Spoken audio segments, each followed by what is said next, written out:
আমরা জওহরলাল নেহরু থেকে শুরু করে দেখলাম যে মনমোহন সিং পর্যন্ত ধর্ম নিয়ে কোনো প্রধানমন্ত্রীকে মাতামাতি করতে দেখলাম না, কিন্তু বর্তমান গণতন্ত্র দেশের প্রধানমন্ত্রী নরেন্দ্র মোদী রাম মন্দিরে গেলেন, কার্যত শুয়ে পড়লেন। কি বলবেন এই বিষয়ে? নমস্কার, আপনাদের চ্যানেলকে আমি স্বাগত জানাচ্ছি এবং সবাইকে শুভেচ্ছা দিয়ে আজকের বার্তা শুরু করছি। খুব ভালো প্রশ্ন তুলেছেন। দেখুন, আমরা জানি বর্তমান আমাদের দেশের যে মাননীয় প্রধানমন্ত্রী নরেন্দ্র দামোদর দাস মোদীজি যেভাবে প্রথম 2014 সাল থেকে এখনও পর্যন্ত যে কাজগুলো উনি করেছেন, প্রত্যেকটা উনি বার্তা দিয়েছিলেন, সম্পূর্ণ করেছেন। এবং প্রিভিয়াসে ঘেটে যদি আমরা প্রথম থেকে দেখি ভারতের জন্য এবং আমাদের সেই জায়গায় সনাতনী হিন্দু সেই জায়গার সম্বন্ধে কিছু ভেবেছেন কিনা কোনো প্রধানমন্ত্রী, তাহলে এটা বিশাল বড় প্রশ্ন মুখে আমরা দাঁড়াবো। কারণ আমরা যদি দেখি জওহরলাল নেহরু, ইন্দিরা গান্ধী, তাদের হিস্ট্রি যদি আমরা দেখি, তারা উল্টে আমাদের হিন্দু ধর্মের যারা সেই জায়গায় সোচ্চার হয়েছিলেন তাদেরকে কিন্তু ওনারা বাদ দিয়ে দিয়েছিলেন এবং তাদের কার্যক্রমকে ওনারা স্তব্ধ করে দিয়েছিলেন। এবং সবসময় তারা সেই চেষ্টা করেছেন আমরা ভারতের সনাতনী হিন্দু এবং আমাদের জন্য যেন কোনো কিছু না হয়, নতুনভাবে নতুন কিছু স্থাপত্য না হয়, না কোনো নিদর্শন থাকে, সেই প্রচেষ্টা করেছেন। আজকে ভারতের স্বাধীনতার প্রায় 75 বছর গত বছর পূর্ণ হয়েছে, এখন 75 বছর আমরা প্রজাতন্ত্র দিবসে পরে গিয়েও দেখছি এই বার্তা। সেখানে বর্তমানে আমাদের দেশের প্রধানমন্ত্রী বার্তা রেখে দিয়েছেন নিজেকে একটা স্বয়ং ব্যতিক্রম হিসাবে।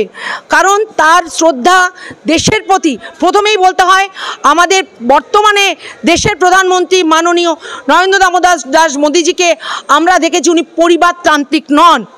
কারণ আগের যারা ছিলেন প্রত্যেকে পরিবারের জন্য শুধু গুছিয়ে গেছেন, তাদের অর্থ, তাদের স্থাবর সম্পত্তি, তাদের বিদেশের অ্যাকাউন্ট সমস্ত কিছু শুধু বেড়েছে।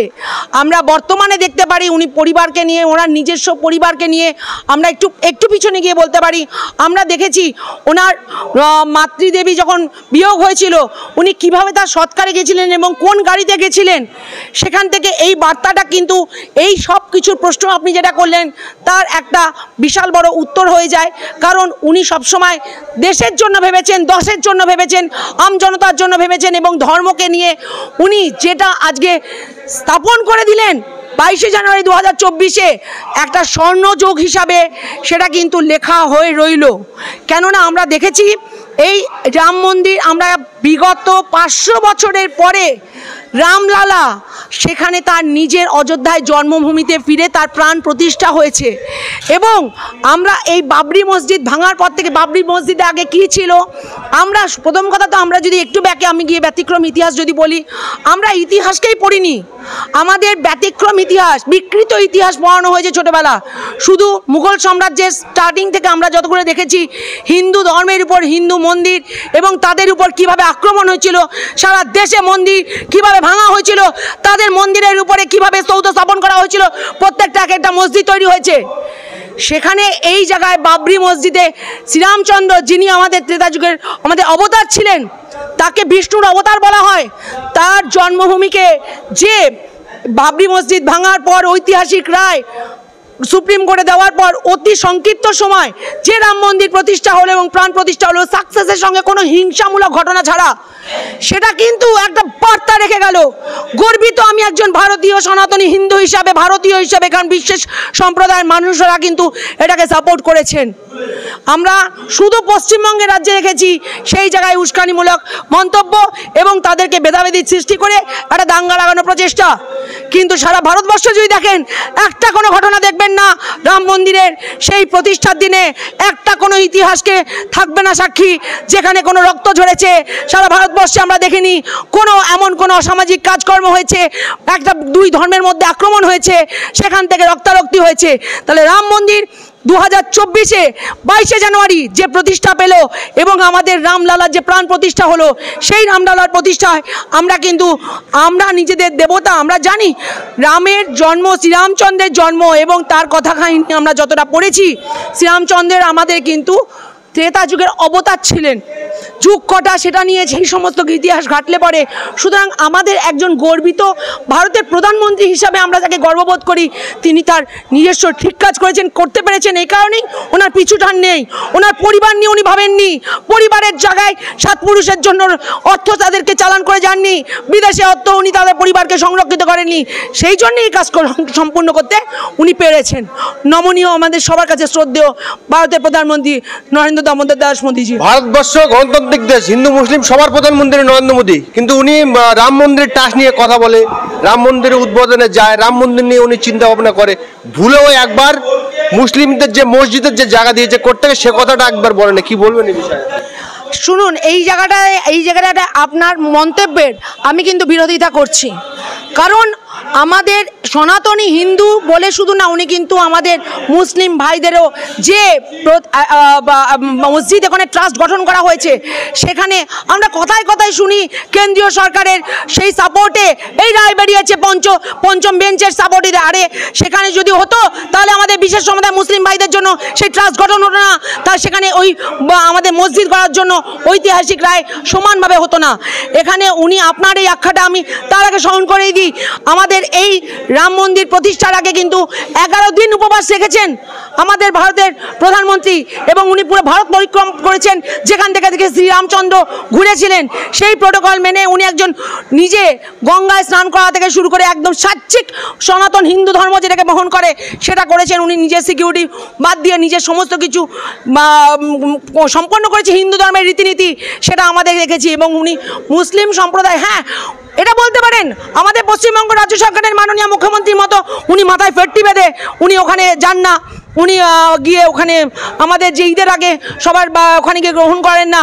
হ্যাঁ, উনি তাদের জন্য উনি মাথায় গিয়ে উনি ওনার মতন করে আমাদের মুসলিম ভাইদের পাশে দাঁড়ান, এবং তাদের জন্য উনি তাদের দোয়া দেন এবং তাদের জন্য প্রার্থনা করেন। এটা ভুল বার্তা, এটা সম্পূর্ণরূপে উনি প্রত্যেকটা ধর্মের উপরে উনি আস্থাশীল। এবং আমাদের সনাতনী ধর্ম যেটা আমাদের হিন্দু ধর্ম, সেটার জন্য যে কেউ ভাবেনি পূর্বের থেকে এখন পর্যন্ত আমাদের প্রধানমন্ত্রীরা এসছেন দেশে, শুধু এতজন প্রধানমন্ত্রীর গতি চেঞ্জ হয়েছে, কিন্তু ব্যতিক্রম 2014-এ ভারতীয় জনতা পার্টি আমাদের মনোনীত আমাদের প্রধানমন্ত্রী, বর্তমানে প্রধানমন্ত্রী মাননীয় নরেন্দ্র দামোদর দাস মোদী।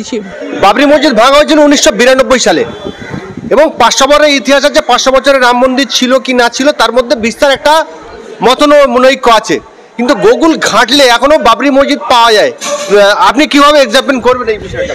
দেখুন, আপনি যে প্রশ্ন আবার করলেন, এটা একটা বিভ্রান্তিমূলক প্রশ্ন। গুগল ঘাটলে গুগল অনেক সময় কিন্তু অনেক রকম আখ্যা আমরা ক্লিয়ারলি পাই না।